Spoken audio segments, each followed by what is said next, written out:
Hola amigos, bienvenidos a un nuevo episodio de Look Positivo. Señor Daniel Campomenosi, ¿cómo le va? ¿Cómo le va, Javier Barbis? Qué placer estar nuevamente. Y aunque esto esté saliendo, lo estés escuchando en otro momento, yo quiero decirle feliz cumpleaños. Muchas gracias, señor. Feliz cumpleaños. Muy bien, pero no estamos solos. Señor Diego Schiariti también está con nosotros. Hola Javi, hola Dani. Che, ¿Qué te vamos pasó? ¿Por Ahora, qué? primero, feliz cumpleaños. Sí. Feliz cumpleaños, Ah, Javi. gracias. ¿sabes Te qué noto pasa? deprimido. No, es que vamos a correr un montón y no sé si estoy preparado para esto. Bueno, nadie está preparado para correr ultradistancia, aun cuando sienta que se ha preparado mucho. Hoy vamos a hablar de ultradistancia, y no solo de ultradistancia, sino de qué ultradistancia. La carrera más larga del mundo, el Espartatlón. Pero primero hablemos de la ultradistancia. ¿Usted qué dice, Campomenosi? Yo la verdad que no la he experimentado y no la tengo en mi horizonte cercano, No. digamos, ¿no? Meter ese volumen de entrenamiento y esa fuerza mental y física que hay que tener para hacerlo. Yo no estoy tan a favor, yo soy más a favor de tratar de mejorar los tiempos En maratón. en maratón, en distancias más cortas y no afrontarlo de extradistancia. Aunque alguna vez, siendo más joven, me he prometido que alguna vez lo voy a hacer. Vamos a ver. No, yo tengo una posición muy clara, que es que 50 kilómetros es el número máximo y suficiente para no pasar al estado del sufrimiento, que es ese que no sé si es tan saludable. Bueno, vos vas a hacer algún Ironman prontamente, y en un Ironman estás corriendo o estás en competencia alrededor de 8, 9, 10 horas. Sí, en un por lo circuito tanto, mucho más controlado, casi Bueno. que pasando por el mismo lugar todo el tiempo. Son 3 disciplinas, el compromiso muscular está repartido. En fin, es discutible. está Hay bien. un debate, y el debate es no solo fisiológico, sino también desde el punto de vista de los organizadores de carreras. Hay un debate muy grande acerca de la ultradistancia. Tampoco tiene por qué gustarle a todo el mundo, Por tampoco supuesto. tiene por qué todo el mundo hacer ultradistancia, tampoco tiene por qué estar de moda la ultradistancia. Es una disciplina, como ya algunos de ustedes saben, porque nos escuchan de hace un tiempo. Yo soy un defensor de la ultradistancia, pues porque me gusta la ultradistancia, pero también reconozco que te lleva muchísimo tiempo y que uno resigna un montón de cosas que se da cuenta con el paso de los años. En lo personal también acepto que no me siento preparado ni física ni mentalmente, entonces encontré una buena excusa, que es que no estoy de acuerdo. Y yo admiro realmente a la ultradistancia, a quienes corren estas carreras realmente que me parecen impensadas para mi cuerpo y para mi cabeza. Pero bueno, los aplaudo de pie y los miro y estaré en la llegada. Ahora, ¿cuánto hay que aprender de uno, no? Hay que aprender mucho, y básicamente, si te gusta la ultradistancia, lo primero que tenés que saber es que te tiene que gustar estar solo, estar mucho con vos y mucho con tus fantasmas, porque cuando uno está solo, cuando está mucho con uno mismo, se encuentra con las peores cosas. Un de carnaval uno de mismo. fantasmas. Es un carnaval de fantasmas. En lo personal, a mí la ultradistancia me ha servido casi al mismo nivel que la terapia. Entonces, apuesto por la ultradistancia porque me parece que es una buena herramienta para la vida en general. Pero también correr distancias más cortas es una buena herramienta para la vida en general supuesto. y la práctica deportiva, porque la disciplina te da herramientas para la vida cotidiana. Pero hoy vamos a tratar de empujarlos un poquito a asomarse a ese abismo que suele ser la ultradistancia. ¿Por qué? Porque vamos a hablar de una carrera muy particular que es la madre de todas las carreras de ultradistancia, que es la Espartatlón, o el Espartatlón. No sé, ¿cómo decirlo? El Espartatlón. El Espartatlón, porque es un tipo de carrera, como el maratón. Exacto. El Espartatlón es una carrera de 256 kilómetros, 246, perdón. El Espartatlón es una carrera de 246 kilómetros. Son un montón, 40, 50, un montón. Bueno, une Atenas con Esparta.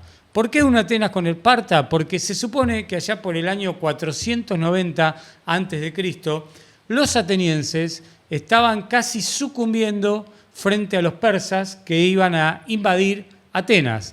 Entonces envían al famoso Filípides, porque Filípides no hizo 42 kilómetros, hizo mucho más de 42 kilómetros, Así le fue. a pedir ayuda a los espartanos. Extraordinario. llega a Esparta, recorrió estos 246 kilómetros. ¿Y qué le pasó? ¿Y qué le pasó? Palmose después.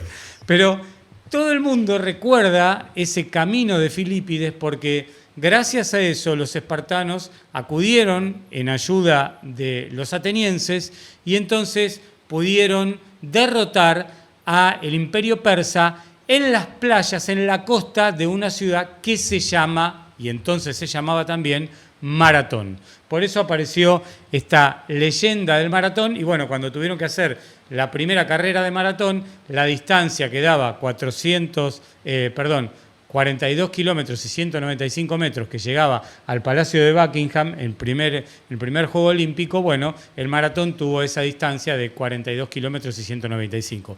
Pero en realidad la leyenda de Filípides se monta sobre estos 246 kilómetros.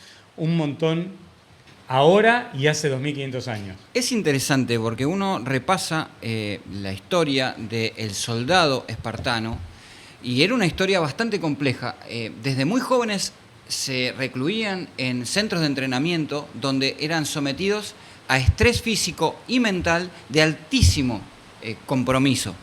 Comían poco, pero lo ideal, lo necesario, tenían cuerpos magros. Estaban preparados para recorrer largas distancias sin tener alimentos en cantidad. Y también los preparaban mentalmente para llegar a la situación de combate, aún cuando no tenían ese alimento o esa situación de confort que uno se imagina de un soldado previo al combate, ¿verdad? En Italia, en España, en el Mediterráneo, en los países centrales de Europa, las guerras se sostenían con carbohidratos, ¿no? Claro.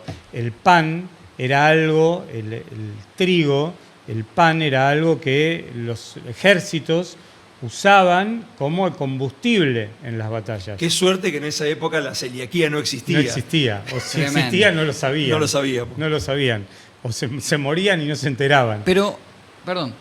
Ahora, no, digo, porque es para marcar la diferencia, ¿no? Sí, es muy interesante, pero ¿vos sabés lo que es el polimorfismo genético? No, a ver. Bueno, en los días previos a la grabación de este capítulo, en Argentina, en Buenos Aires... Pará un cachito, repetilo. Polimorfismo genético. Aprendo. Polimorfismo genético. Es como un trabalengua. Polimorfismo genético. Extraordinario.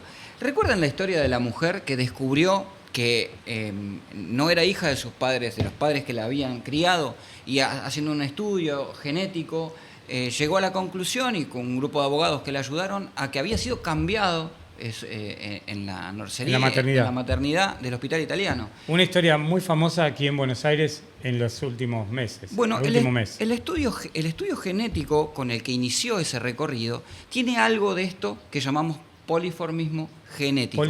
Polimorfismo. ¿Viste que era difícil? Me iba a equivocar. No tenía que decirlo de nuevo. Bueno, el tema es que este estudio permite determinar enzimas genéticas de tus antepasados.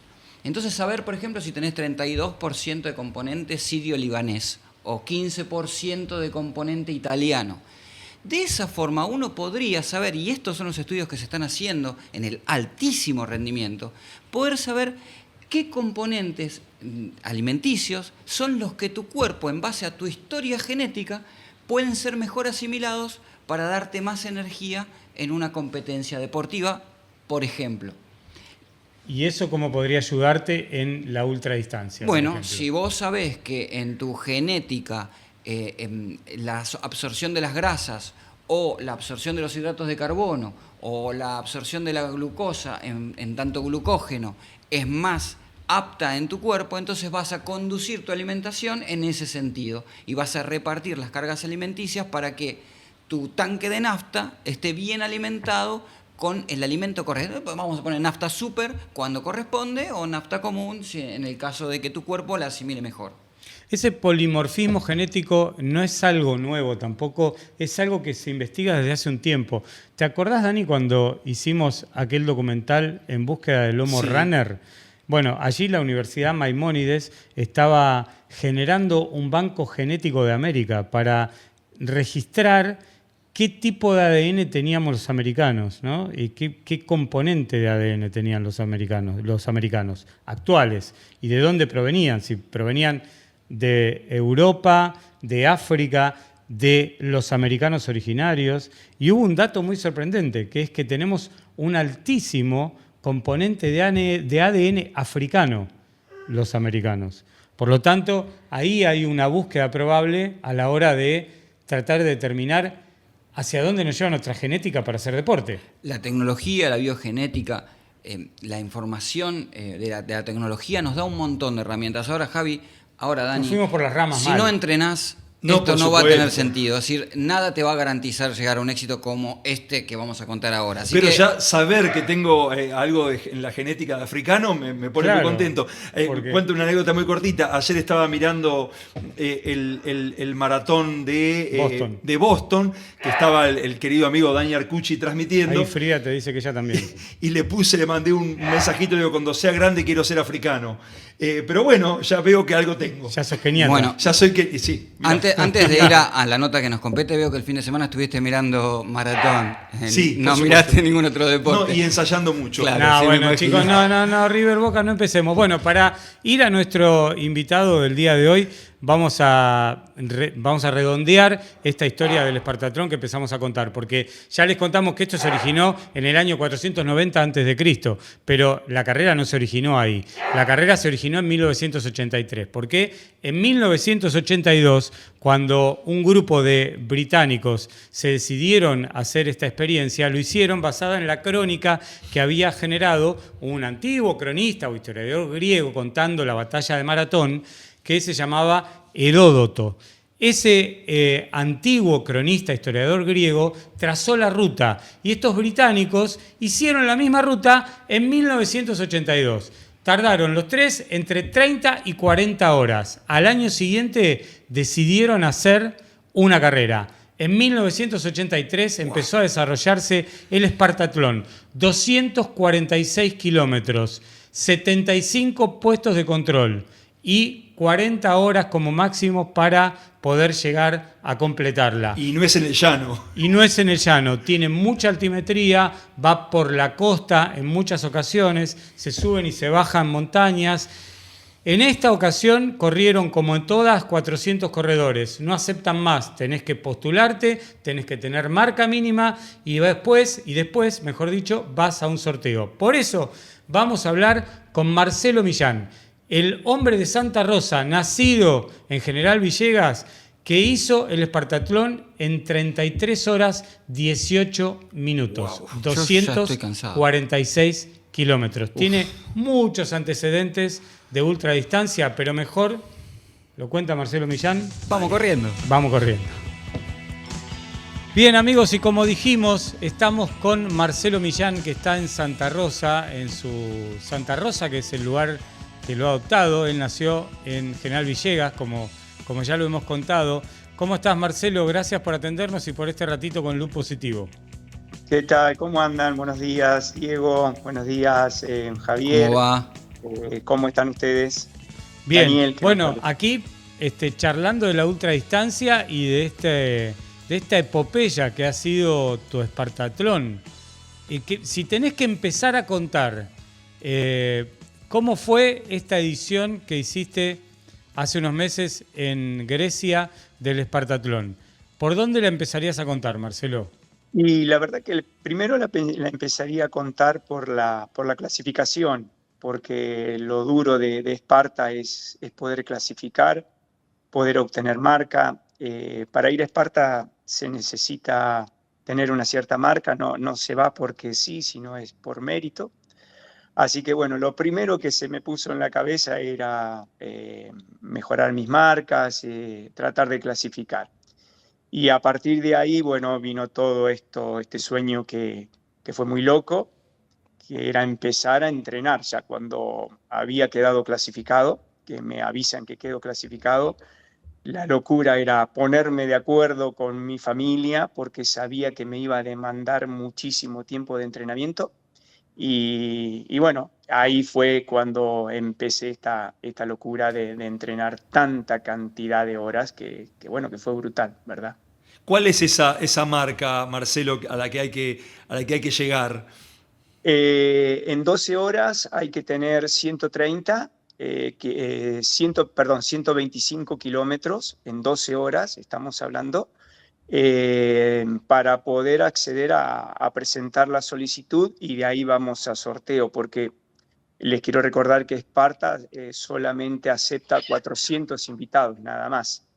Y bueno, eso es en 12 horas. Y en 24 horas es 180, es la marca que mínima para poder acceder a la solicitud. ¿Pero tenés que presentar las dos marcas o con una? No, con una sola, Javier, pues presentando una sola marca, o sea, de 12 o de 24, o si no hay algunas carreras que no recuerdo bien cuáles son, que están en Europa, en las cuales uno puede correrlas y si tiene un buen finish y obviamente una buena cantidad de kilómetros, puede acceder también.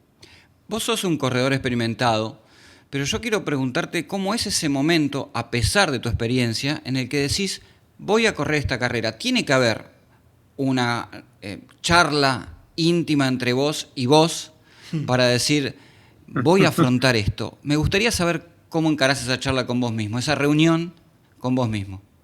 Sí, sí, obviamente que esto es cuando uno empieza, no empieza cuando uno ya tiene el ok para ir a correr, empieza mucho antes, probablemente la mayoría de los ultra, los que hacemos ultra, nos lleva años. Recordemos esto que cualquier ultra, correr Esparta es lo máximo, es cualquiera de nosotros que hacemos estas locuras de tanta cantidad de distancia, Espartatron es la frutilla del postre. Y una vez que uno clasifica, dice, bueno, acá hay que tomárselo en serio porque si no uno no llega. Estamos hablando de que tiene una tasa de finish de a veces del 40%, del 50%, la mayoría no llega, solamente la mitad o menos, y eso es a través de la historia de toda la historia de Spartathlon, ha sido siempre así. Es tan brutal la carrera que, bueno, exige que hay que prepararse muy, muy bien y hay que estar convencido de lo que uno va a hacer, si no, no vale la pena. Los organizadores el año pasado decían que ellos toman como promedio en estos 40 y pico de años que hace que hacen la carrera, Sí. un índice de finisher de 1/3, ¿no? Por lo tanto, eso ubica realmente el grado de dificultad que tiene esta carrera y cómo en esa charla íntima tenés que saber que te estás enfrentando a un problema grande, ¿no? Porque más allá de tener la marca para entrar, que ya es un privilegio, Sí. bueno, apostar a ese privilegio. Vamos a tratar de hacer una crónica de la carrera, Marcelo. Largada, ¿a qué hora? Recordá el clima, La, recordá ese momento. Contanos ese momento de sí. la largada en Bueno, Atenas. la largada fue, bueno, primero es 5 de la mañana ya estar arriba porque la organización, nosotros estamos en un hotel que prevé la organización, en varios hoteles, porque hay de toda parte del mundo, somos corredores de todas partes del mundo.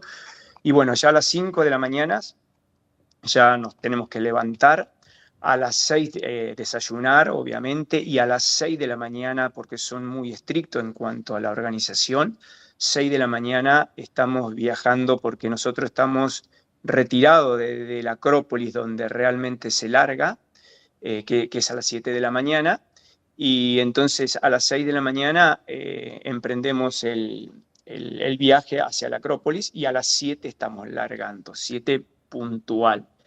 La largada es algo, estar ya en la largada es algo indescriptible, hay que vivirlo, esos momentos que uno a veces vuela con la cabeza, que decís, ¿dónde estoy? ¿Qué estoy haciendo acá?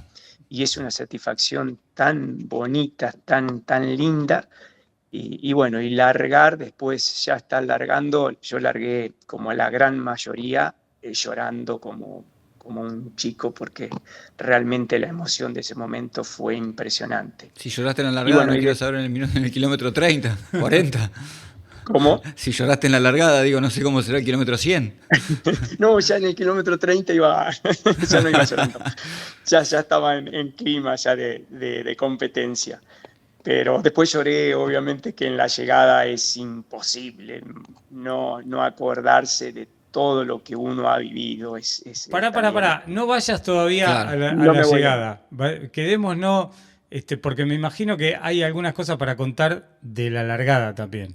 Se larga en la Acrópolis, o sea, ya Se larga el al pie de misticismo la que, Acrópolis. que Claro. tenés en ese lugar es tremendo. Ya el hecho, el entorno de ese lugar es una cosa emocionante. Ahora lo estoy contando y se me Piel eriza de la piel gallina. porque realmente es muy bonito, es muy bonito. El lugar, después el entorno, la prensa mundial, la cantidad de corredores, nuestra familia, los equipos que están ahí ya preparándose, eso es algo muy bonito, muy lindo y para nosotros los corredores es fantástico. Bueno, así que ya largarla y estar ahí es muy bonito. ¿Dónde empezó, dónde registraste el primer problema? Donde dijiste, bueno, sí, ok, esto es una ultra. ¿En qué kilómetro? ¿Qué El, pasó? en el kilómetro, yo fui muy bien, de hecho voy muy fuerte, iba por debajo de mi ritmo que yo tenía programado para correrlo. Los ¿Qué primeros era? ¿Qué 100 ritmo era? y era más o menos, estamos corriendo 5:20, 5:30. Estamos con altimetría, no, Ujú. no es Madre plano. En mía. Grecia no hay nada plano, con mucha altimetría. Y bueno, estaba ahí en la punta con los grandes, estamos entre los 50 primero y había que mantener ese ritmo. Entonces en un momento me empecé a relajar porque digo, a este ritmo que voy, estamos hablando casi ya de 100 kilómetros. Y bueno, hasta ahí iba muy bien, pero sabía que tenía que cuidar porque faltaba muchísimo, ahí no, ni siquiera había empezado la carrera, nada. Y después entrábamos en la parte dura, que le llamo yo, de la montaña, que estamos hablando ya del kilómetro 130, 140 de noche, y donde la subida es monstruosa, es infernal, porque no se puede prácticamente correr, es muy empinada y nosotros tuvimos el agravante de este año, no sé bien otros años, pero creo que no, pero este año mucha lluvia. Entonces los caminitos eran de 40 centímetros de ancho o 50 y todo subida en la cual había que subir y el peligro que significaba con la lluvia porque eso es tan alto, estamos hablando de 1000 y pico de metros sobre el nivel del mar, así que era complicado. Y O sea que ahí se además me de la presentó dificultad de la noche, digamos, de poder ver poco, se suma la lluvia. se sumó la lluvia. Y no nos olvidemos tampoco, bueno, que no lo traje a colación, pero Esparta tiene 76 checkpoints, en los cuales los cortes son estrictos y hay que ir pasando esos cortes, uno tiene que estar todo el tiempo mirando el reloj para que no te agarre ningún corte y te deje fuera. Los cortes tienen diferentes ritmos, obviamente, ¿no? Depende del grado de dificultad, se alarga un poco y bueno, en la medida que se puede correr, se hacen cada vez más exigentes. Ahí es donde se me presentó puntualmente el primer problema, que los cuales yo vengo de La Pampa, si bien tenemos algo falsos llanos, pero no tenemos montaña, entonces ahí me había complicado mucho subir la montaña. En tu, Y pre- de hecho perdí mucho tiempo subiendo, pero después la verdad que muy bien. en tu preparación habías estudiado el recorrido, imagino, y me imagino que intentaste emularlo de alguna forma. ¿Cómo preparaste eso? ¿Viajaste a algún lugar de nuestro territorio? ¿Cómo fue que lo pensaste? Sí, por lo laboral no podía viajar mucho porque yo soy docente y trabajo toda la semana, entonces se me complicaba. Los fines de semana buscaba algún falso llano acá que tenía acá en La Pampa y lo que hacía era entrenar 4 o 5 horas en plano y 2 o 3 horas por ahí meterme en esos falsos llanos con mucho cansancio y tratar de soportarlo. Esa fue la preparación que tuve para la altimetría, no tuve otra, lamentablemente.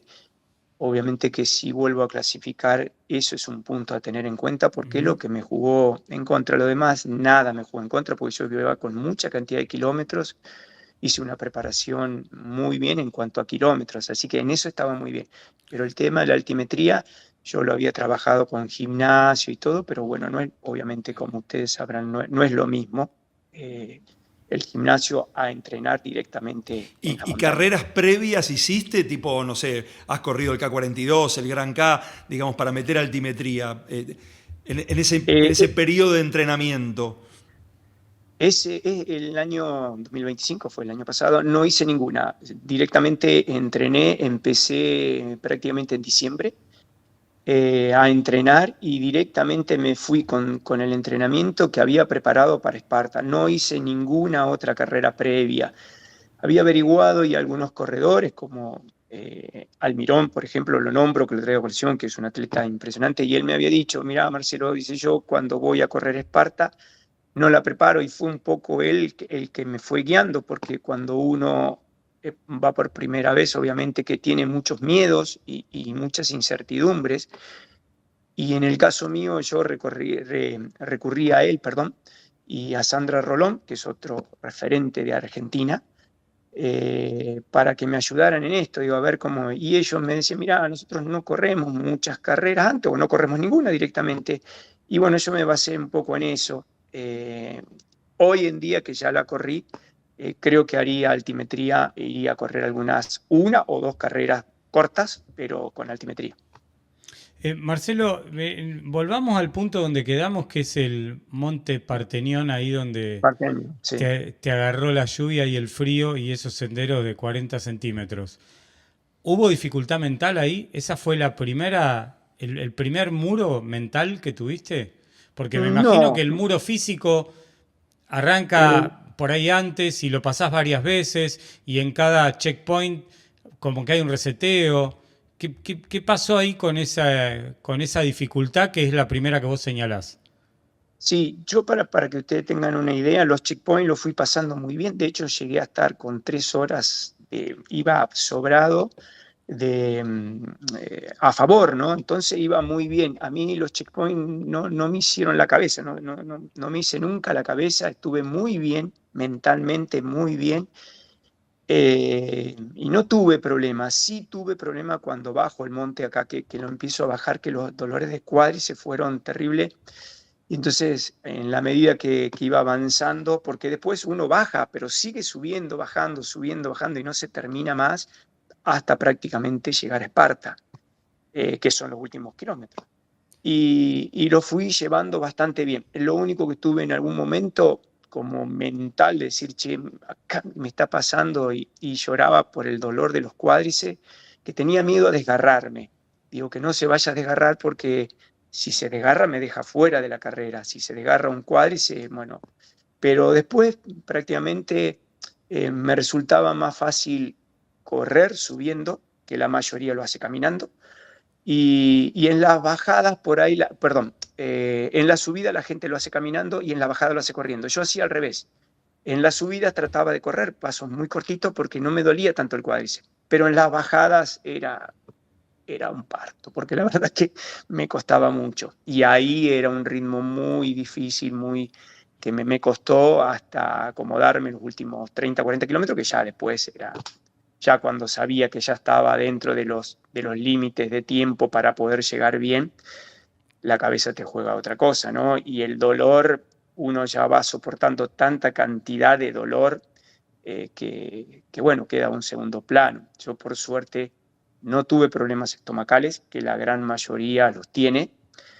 No tuve calambres, así que con el tema de la comida, la hidratación, la pasé muy bien. El tema fue de lo físico, más que lo mental tampoco. Con esta incertidumbre de qué habrá más allá, qué habrán más allá, la iba llevando. Entonces, eran desafíos y bueno, no tuve problemas mentalmente, lo repito. Ahí Diego tiene una pregunta sobre esto, pero para cerrar la cuestión de tu diálogo interno. Cuando vos decís que no se vaya a lesionar, que no se vaya a desgarrar, que no se vaya a desgarrar, ¿ese era el diálogo interno? Me interesa ese punto. Por ahí le sirve a mucha gente eso, ¿no? Cuando tenés la gestión del problema y cómo ese diálogo interno trata de gestionar ese problema hasta que de repente el problema se fuma, Sí, claro. sí, ¿Cómo era sí. ese diálogo interno tuyo? Mira, yo me iba imaginando y me imaginaba el llegar. Entonces digo, bueno, a ver, ¿qué me puede pasar? El dolor, nosotros en una ultra siempre lo que tenemos garantizado, no tenemos garantizado nada, pero una sola cosa tenemos garantizado el 100% de los que hacemos ultradistancia, el dolor. El dolor no hay forma de evitarlo. Entonces sabía que digo, bueno, acá tengo dolor, sí, todos tienen dolor, porque seguramente el que viene atrás mío tiene dolor y el que va delante mío también tiene dolor, por más que vaya más fuerte, más rápido, más lento, lo que sea, todos tenemos dolor. Y en ese momento digo, bueno, tengo la llegada, me deben estar esperando, debe estar la gente. ¿Cómo será ese momento que tantos videos había visto en estos últimos años? Y digo, tengo que llegar, vine para esto, yo sabía que iba a ser así, me lo imaginaba así, no sé si lo sabía, perdón, me lo imaginaba. Así que digo, tengo que llegar. Y el dolor en un momento digo, no tengo que pensar más. ¿Duele? Sí, duele, pero no tengo que pensar más. Y tampoco tengo que pensar que me voy a desgarrar. Si voy a llegar, pero no puedo pensar más en esto, porque si no, era una cosa que estaba centrado en eso únicamente y nada, y me quedaba en eso. Entonces digo, no, vamos a ponerle mente muy positiva en ese sentido. Y bueno, la llegada era eso, la motivación por la cual tenía, ¿no? Vos sabés, acá la mesa es simple. Dani es el actor, es el más bohemio. No. Yo soy desordenado por definición. Y Javier es el que nos va a ordenar. Nos va a llevar de la carrera al antes y al después, al entrenamiento. O sea, él nos va a ordenar, nos va a traer a la carrera de nuevo. Yo quería preguntarte, porque antes de empezar esta charla contigo, estábamos hablando sobre los adelantos. Tenemos que, perdón, como una división acá, hay que contar que ya se va estructurando, ¿viste? Yo soy el metódico, Dani el humano y Diego el técnico. Sí. En realidad, nada, yo soy el desordenado. Después me van ordenando a los el golpes. Es el técnico. Estábamos hablando sobre los avances en el análisis de ADN para determinar enzimas genéticas que puedan aportar información acerca de cuáles son los nutrientes que pueden hacer que tu rendimiento prolongado en el tiempo, sostenido en el tiempo, sea óptimo.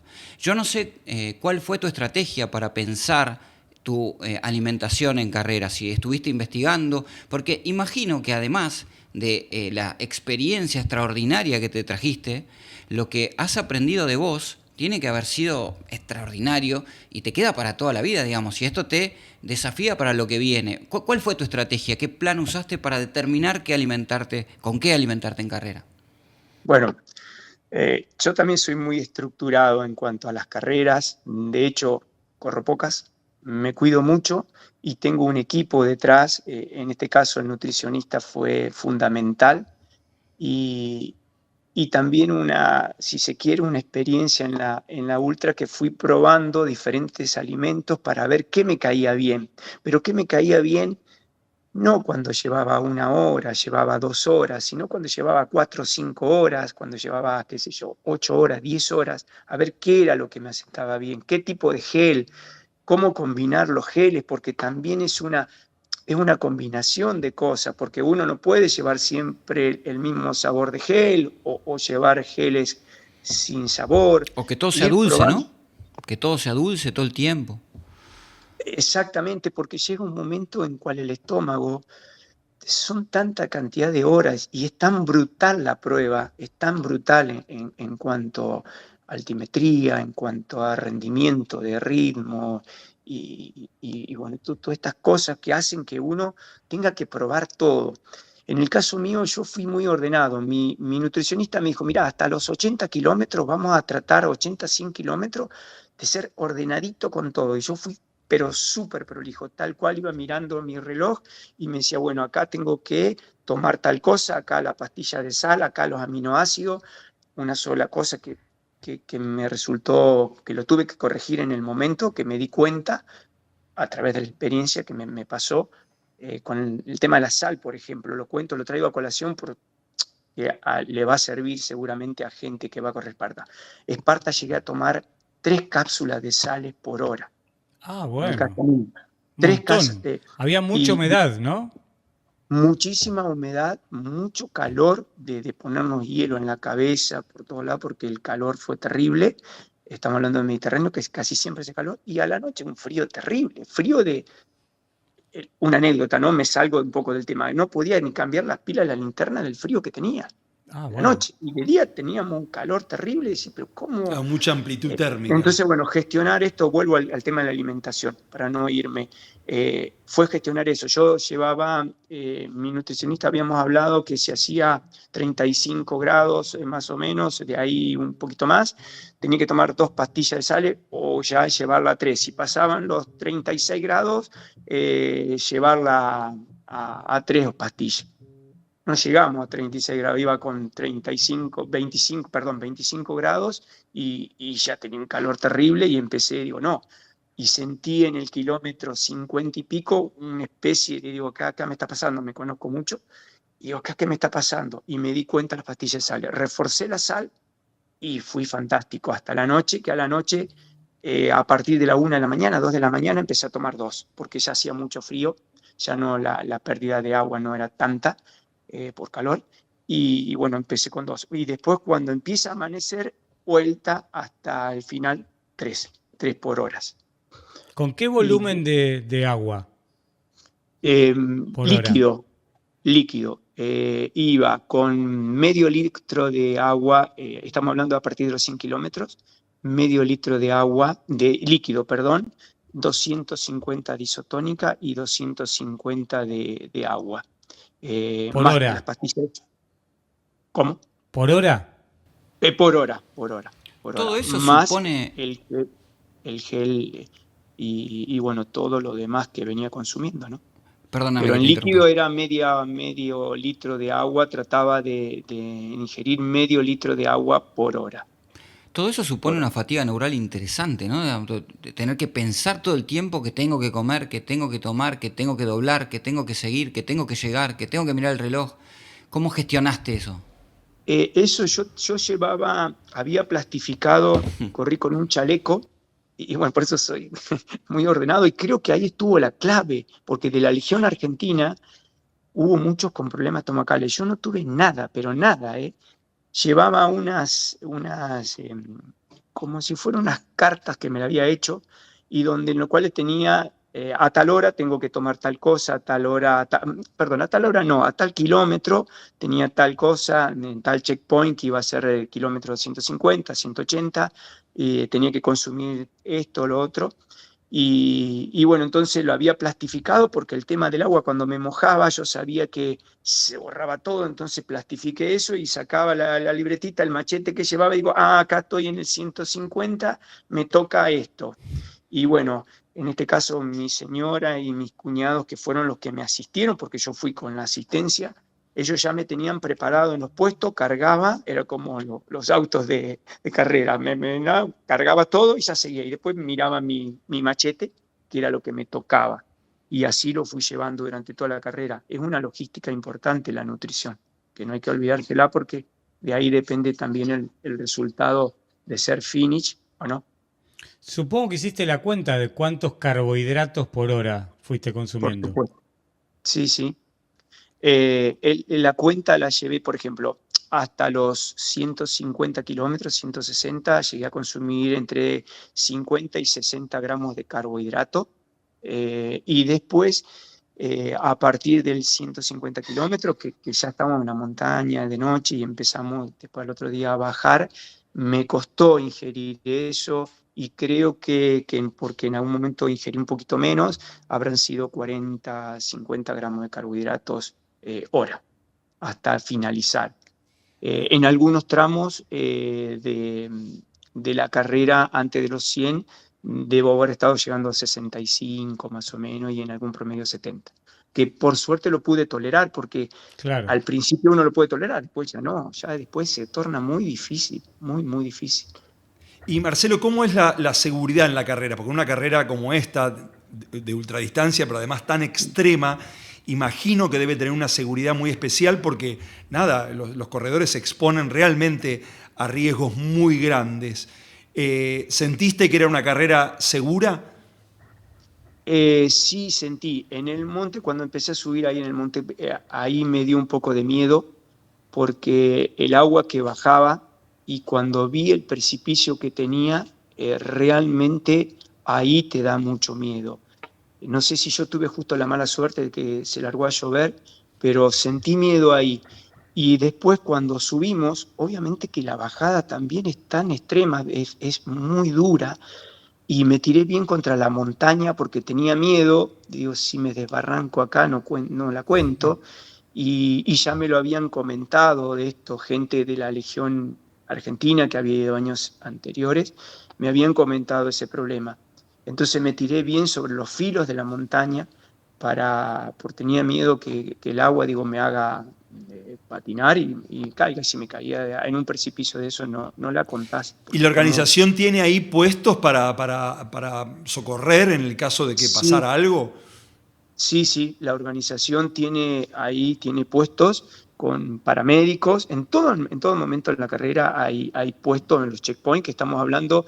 No nos olvidemos que los checkpoints nosotros tenemos que pasar los checkpoints cada 4 o 5 kilómetros. Claro. O sea que ahí nomás son muy cortitos y la organización prevé todas estas cosas. Así que hay puestos que están en control. Y de hecho en la montaña a mí a la noche me salía gente ¿De dónde ¿De salís? dónde oficiales de saliste? carrera que me decía, están mirando que no me asista nadie, que no me den nada ¿Te por fuera de la enteraste de carrera alguna porque te situación extrema descalifican. de Así algún que, otro corredor que haya pasado por ¿cómo? un momento muy, muy difícil?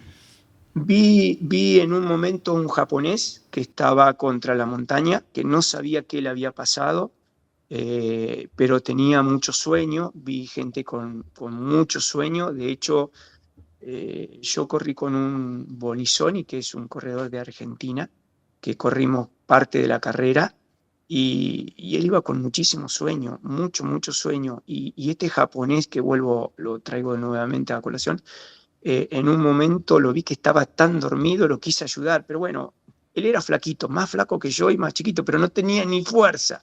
Iban de costado, no sé si era por problemas estomacales o mismo durmiéndose, y avisé a la organización en un puesto porque tampoco me entendían.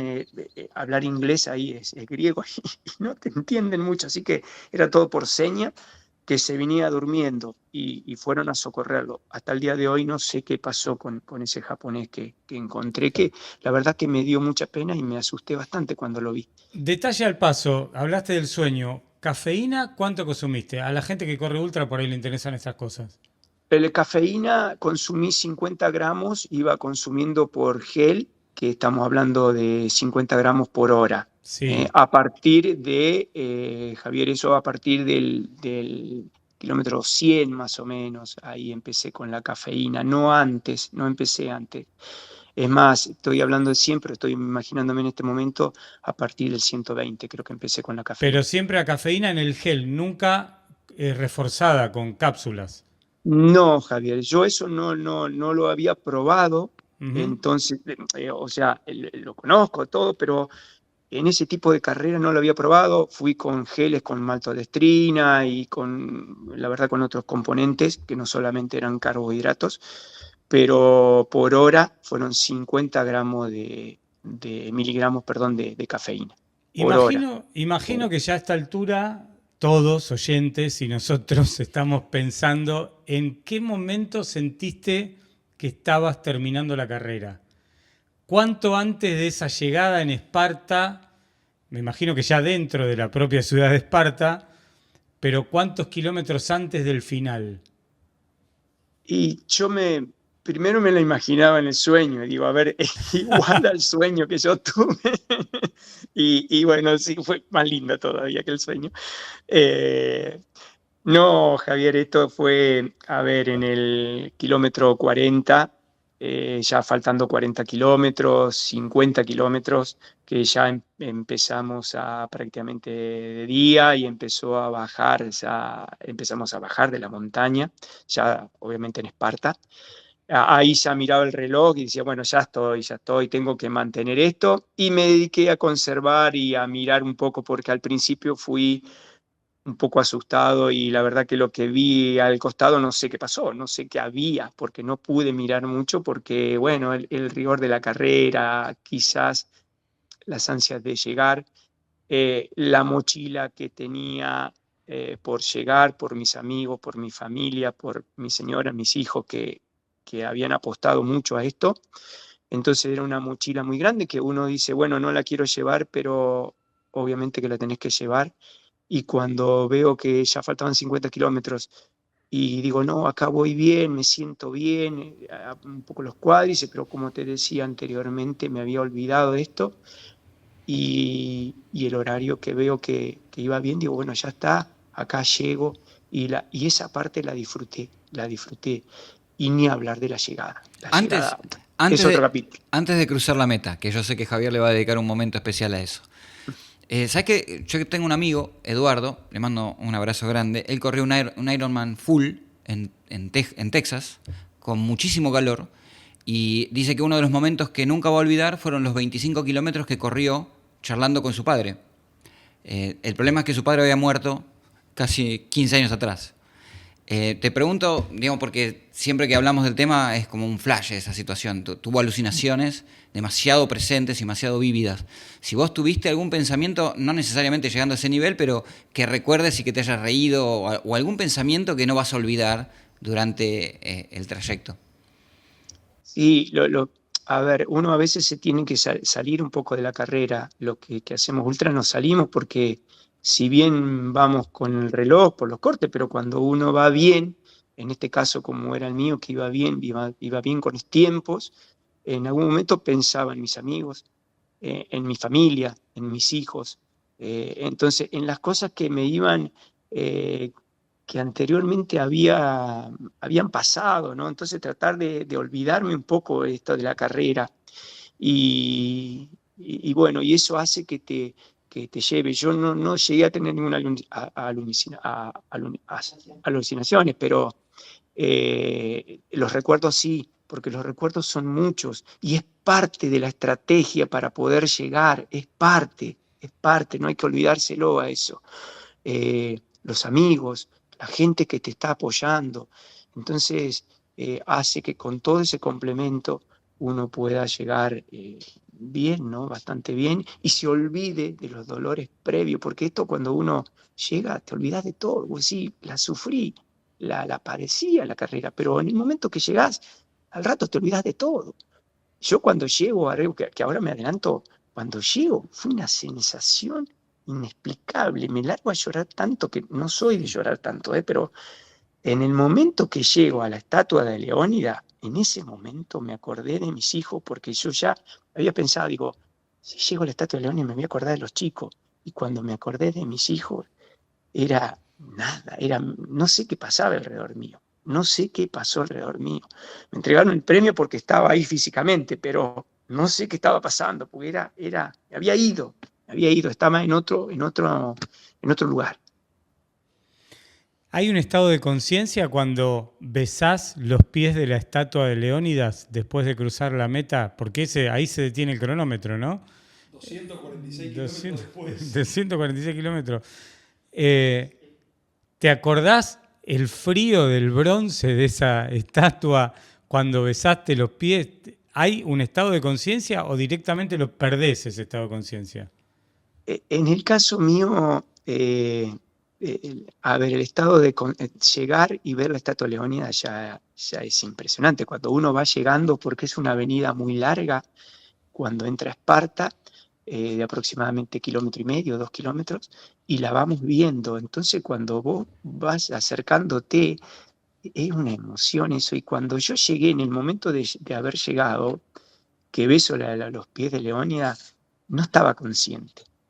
Al otro día, con mi señora nos levantamos muy temprano y digo, vamos a la estatua de Leónida, vamos a ver, porque aparte también hay otras cosas al otro día, como la milla espartana, que es muy bonita. Y digo, voy a ver, y en ese momento digo, ¿qué hice? Mirá lo que logré, qué he hecho, qué es lo que he podido hacer, que yo la veía a veces en los videos, y ahora estoy acá. En ese momento cuando uno llega, es son tantas las emociones que perdés un poco el sentido de todo. Pero al otro día las emociones las tenés a flor de piel, que mirás y llorás. Ahí sí tomé conciencia, al otro día, de lo que había hecho, de tocarla, decir, hoy te tengo acá, lo he logrado, al otro día. ¿Y la gente acompaña ahí en Esparta? ¿Se junta mucha gente en la llegada? ¿Es realmente épica? Imagino que sí. Sí, es épica. Es épica porque la gente, los griegos, Esparta, estamos hablando de palabra mayor. Claro. De hecho, Le salvaron la Esparta vida a los espartanos. ¿Cómo? Que le salvaron la vida hace 2500 Sí. años, le salvaron la vida prácticamente. Sí. Entonces, cuando van llegando, la gente la tenés afuera, tenés los chicos, la gente grande que te saluda, todo, la prensa mundial, los corredores, la familia de los corredores, la cantidad de banderas que uno... Y es un clima épico, no lo puedo explicar en palabras, hay que vivirlo para sentir todo ese calor que se genera alrededor de uno, porque uno va muy cansado, pero cuando llegás a esa avenida tan bonita, tan colorida, que los chicos, la cantidad, porque hay muchos videos donde uno va llegando, tenés chicos por acá, por todos lados, vas mirando que te van acompañando, la gente que te grita, que el desconocido, porque no sé ni quiénes son, obviamente. Es muy épico esa. Y bueno, obviamente estamos hablando una de las mejores carreras de ultradistancia del mundo, una de las más duras del mundo. Y sí, es épico correr Esparta. ¿Y el premio? ¿Que hubo una medalla? ¿Cuál fue? El premio es cuando uno llega, primero un tazón de agua del río Éufrates, creo que es algo así, que es una mitología que uno lo toma, que se lo toma con una gana impresionante, por lo menos en el caso mío, y te entregan es como si fuera un cuadradito, primero la corona de olivo. La corona de olivo, claro. Que eso es fantástico, eso no sé qué es una corona, pero es fantástico porque vos te decís, me siento un rey acá, he logrado un rey. Estás en Y después, 300. bueno, viene el premio, eso que es como de vidrio, muy bonito, y bueno, la coronación de los Finish viene 2 días después. No olvidemos que ahí no es la coronación, la medalla del Finish viene después en la ceremonia de la fiesta de clausura y la ceremonia de la entrega de premios. ¿La tenés ahí a mano a la medalla para poder verla? Sí, ahí te la alcanzo, la medalla. Ahora te la alcanzo, que ahí mandé a mi asistente que me la alcanzara. Perfecto. Muy bien. Mía está. Dale. Ahí se las muestro. Les muestro el premio y les muestro la medalla, que es uno de los recuerdos más grandes que voy a tener Mientras en mi vida. mientras llega la medalla, y ya cerrando la charla, Marcelo, ¿tenés un promedio de horas de entrenamiento en los fondos largos? Sí, no de horas, porque yo no tomo por horas, tomo por kilómetros. La carga semanal yo hacía, les cuento un poquito, acá me voy a la fisiología del entrenamiento, yo hacía 3 semanas de carga, 3 microciclos de carga por 1 de descarga. El microciclo grande, que fue 20 días antes de carga, fue de 246 kilómetros semanales, estaba hablando de un microciclo. Los anteriores habían sido de 220 y el otro había sido de 200.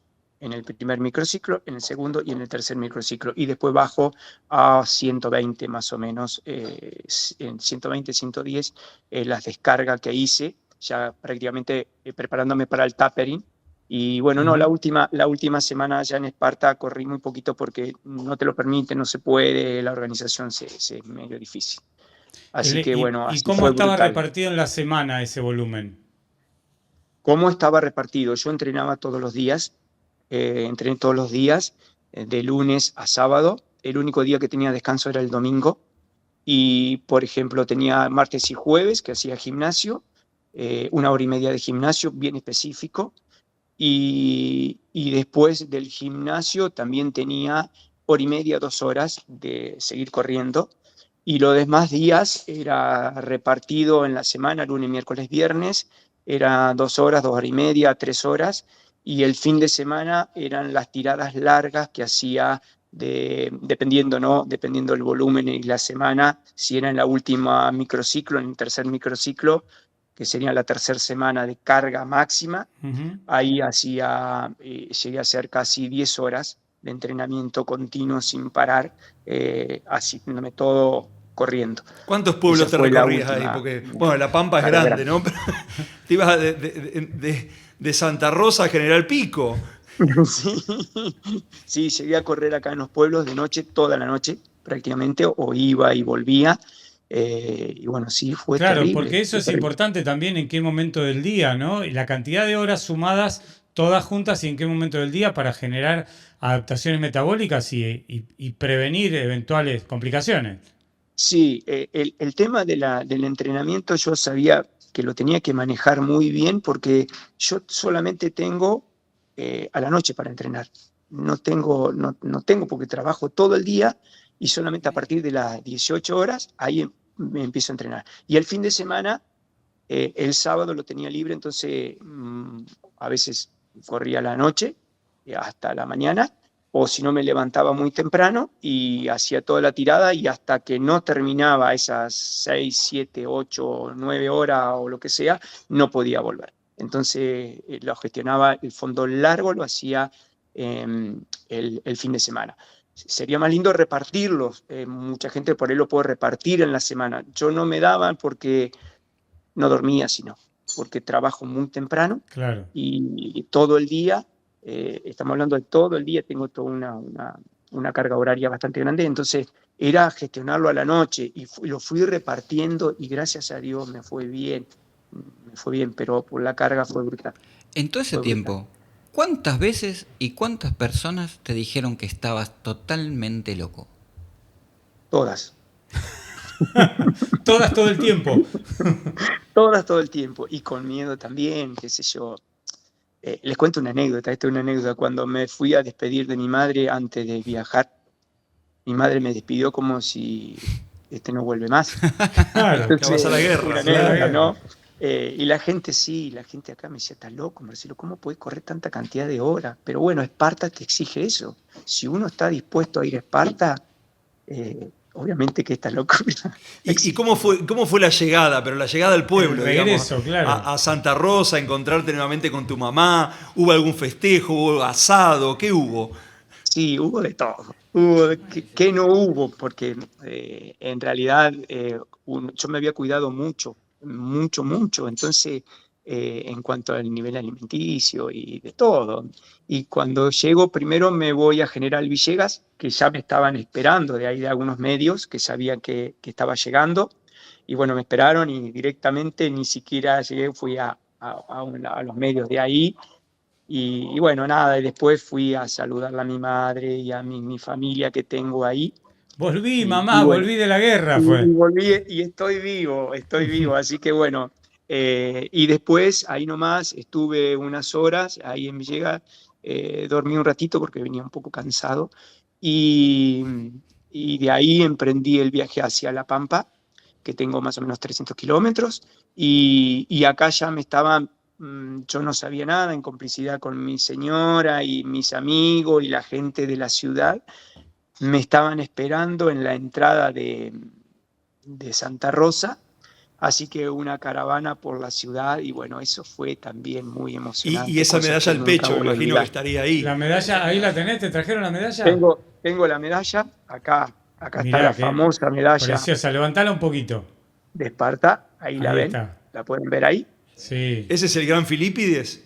Y este es el Gran Filipides, ahí está, y ahí está el recorrido por detrás. Levantala un poquito más, Marcelo. Ahí lo ven. No, para arriba, al revés. Levantala para Ahí, arriba. Ahí. Ahí está. ahí, Ahí se ahí ve está el perfecto El la recorrido. ruta, recorrido, la claro. ruta y del otro lado Y del Filipides. otro lado, el logo del.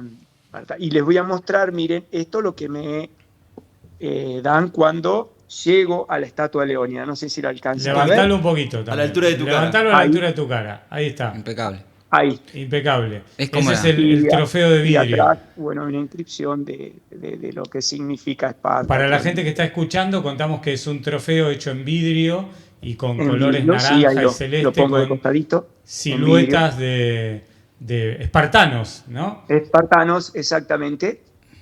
Ahí está. es como la medalla de Muy la Copa del bonito, Mundo esto. Claro, es como muy la bonito. Copa del Mundo, es como la Copa del Mundo, tal cual. Para Marcelo, mí, para mí es la Copa del Mundo. una última reflexión tuya. Nosotros estuvimos discutiendo, muchas veces lo discutimos en estos episodios de Loop Positivo. Yo creo que por mi culpa, porque a mí me gusta la ultradistancia y hay mucha gente que la cuestiona la ultradistancia. Yo obviamente la defiendo, pero porque me gusta y porque le dedico tiempo. ¿Qué tenés para decir acerca de esa discusión? ¿Ultradistancia sí, ultradistancia no? A ver, primero, ultradistancia sí, pero sí estamos hablando de algo serio. Si no lo vamos a tomar en serio, no hagamos ultradistancia porque la ultradistancia es dura y a veces trae consecuencias. Pero la ultradistancia bien organizada, con experiencia, con bagajes de kilómetros en cuanto a carrera, me refiero no a entrenamiento, uno vaya en forma gradual, subiendo en kilómetros hasta llegar a la ultradistancia, es positivo, es bueno, ¿sí? Y con un buen control, con chequeos médicos bien hechos, con gente que sepa de ultradistancia en la cual te entrena, que tenga idea de lo que está entrenando. No nos olvidemos que la ultradistancia se trabaja sobre el sistema no de glucógeno, sino de grasas. Entonces, ojo con eso, tengamos en cuenta cómo entrenamos, porque no es lo mismo entrenar un 42 o una carrera de montaña corta, 30, 40 kilómetros, a entrenar una ultradistancia. Los sistemas energéticos son diferentes y la gente que lleva a cabo esto debe entender, el entrenador, tener un buen entrenador que sepa decir, mirá, las cargas deben ser así, la descarga así, y tener un buen chequeo médico, estar bien chequeado médico.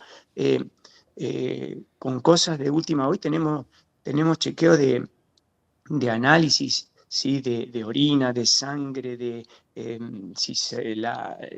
a ver cómo estamos, tenemos ruptura de masa muscular. Hay muchas cosas que son de testosterona, niveles de testosterona, a ver cómo está el cortisol, muchas cosas de estas que hay que tenerlas en cuenta. Entonces pongámonos en manos de profesionales que nos van a ayudar. El correr una distancia seria para que sea seguro, tenemos que tener un equipo interdisciplinario, entrenador, psicólogo, un médico cardiólogo, no me quiero olvidar del nutricionista, que es fundamental, y después un buen entrenador, que sepa. No es lo mismo correr 21 kilómetros, 42, a correr un ultra. ¿Volvés a Esparta? Sí, espero que sí. Claro que Espero sí. ¿Y hay algún otro desafío? No sé, Maratón Les Sablés, ¿algún otro en tu cabeza? Sí, tengo pensado, si Dios quiere, eh, todo se refiere como la mayoría de los atletas que somos amateurs. Yo me considero amateur, no soy profesional. El tema está en lo económico, ¿no? Claro. Yo el Maratón del Sablés me encantaría, es un sueño también y espero en un plazo no muy largo poder correrlo, pero lo que me dificulta es lo económico. Yo no tengo ningún sponsor. Mis sponsors son mis amigos, mi familia y mis ahorros, obviamente. Marcelo Millán, el señor que han escuchado durante los últimos 40 y pico de minutos, la verdad que es una historia épica y épica también por la humildad, porque es un tipo humilde. Escuchan ustedes el tono de voz que tiene Marcelo, cómo habla bajito, pausado, cómo describe absolutamente todo. Bueno, no tengo el privilegio de ser su amigo, tengo el privilegio de conocerlo y de haber tratado unas cuantas veces con Marcelo, pero con eso creo que me alcanza para decir que es un buen tipo. Además, ese buen tipo es el que logra este tipo de cosas. Así que esperamos que hayan disfrutado de la charla y nosotros agradecidos como siempre, Marcelo. Bueno, muchísimas gracias, Javier, por invitarme, por estar, por hacer visible estas cosas que nosotros hacemos. ¿eh? Déjame desde un agradecimiento a mis amigos, a mi familia. No quiero olvidarme de agradecerle a la Legión Argentina, a los viejos espartanos que siguen dando batalla en la Legión Argentina, que ellos fueron los que me ayudaron también mucho para que yo pueda ser finish en esto. Y obviamente a ustedes, gracias voy a ser reiterativo, por ser visible esto que nosotros hacemos. Gracias, Marcelo. Marcelo. Acá te manda un saludo Frida, que acaba de ladrar. Ahí está ladrando. Es la mascota de Magna Imagen, que es donde hacemos Luz Positivo. Gracias, Marcelo. Abrazo Gracias. grande. Fuerte abrazo. Muchísimas gracias. Muchísimas gracias a ustedes. Qué historia, qué relato el de Marcelo, y eso que impresionante. decía de la palabra pausada, el tono con el que te cuenta las cosas, con el que las describe. Y con la seriedad que hay que tomarse esto. Realmente no hay otra forma, me parece, de poder atravesar esta, para mí, locura que es esta carrera. Si no se tiene esa seriedad y el compromiso, no solamente con el entrenamiento, como nos contaba él, con la nutrición, con todo su equipo que ha trabajado para poder llegar a buen puerto, incluso con otros espartanos argentinos, los de la Legión. Hay una legión, sí, que lo mencionó Marcelo varias veces.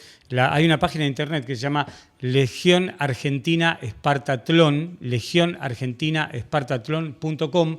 Ahí te metés, tenés todos los 40 argentinos que alguna vez en la historia del espartatlón hicieron el espartatlón y lo terminaron, y también quienes no han terminado, porque muchos no terminan, recordemos que un tercio casi de promedio no terminan, y en esa página, legionargentinaespartatlón.com, tenés todos los detalles de la carrera, el recorrido, la historia, y también te puedes vincular con la Legión Argentina para que te ayuden si te interesó alguna vez la locura de hacer el espartatlón. Una carrera en la que empezás siendo una persona y estoy seguro que termina siendo una mejor. Total y absolutamente de acuerdo en eso, seguramente. Quien hizo alguna vez el espartatlón es Haruki Murakami.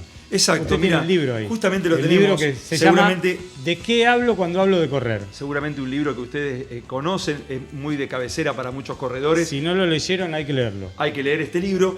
¿Y qué dice Murakami sobre la ultradistancia?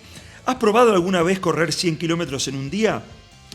La inmensa mayoría de la gente no ha pasado nunca por esa experiencia. En principio, los ciudadanos normales y que están en su sano juicio no cometen esa clase de locuras. Yo lo hice una vez. Corrí de la mañana al atardecer hasta completar una carrera de 100 kilómetros. El desgaste físico fue tremendo y tras la carrera se me quitaron las ganas de correr por una temporada. Por eso creo que no lo repetiré, aunque claro está, nadie sabe lo que le deparará el futuro. A lo mejor no escarmenté del todo y llegará el nuevo día en que me enfrente a otra ultramaratón. Lo que nos traerá el mañana solo lo sabremos cuando llegue ese mañana. Y lo dice alguien que ha corrido y mucho, pero que seguramente en algún momento lo va a volver a intentar. Me interesó ese párrafo del libro porque es un párrafo en donde se habla del diálogo interno, donde él habla del diálogo interno. Empieza diciendo, esto es una locura, nadie hace esta locura, yo no lo voy a hacer más, pero bueno, tal vez lo haga y por ahí lo hago mañana, ¿no? Ese es el diálogo interno que se te presenta cuando estás mucho tiempo solo, y por eso la ultradistancia genera este tipo de cosas. Dice Murakami, para rematarlo el asunto, el dolor es inevitable, el sufrimiento es opcional. Entonces, de eso va la ultradistancia. Hasta aquí llegamos, amigos, en este episodio de Luz Positivo. Les agradecemos habernos acompañado. Gracias por los mensajes. Gracias a los amigos ecuatorianos, que hemos visto que hay muchos que escuchan por Ecuador y por los Estados Unidos. Así que gracias por estar ahí. Y bueno, nos pueden seguir, Dani, ¿dónde? Por supuesto, en Instagram, @loop.positivo, y siempre estar ahí atento porque les vamos contando semana a semana los nuevos episodios. Ponga la campanita, 256 kilómetros. Pero poné la campanita así la gente se entera. Ponemos. Bueno, dale. 246. 46. No, 46, son 10 menos. No. Por favor.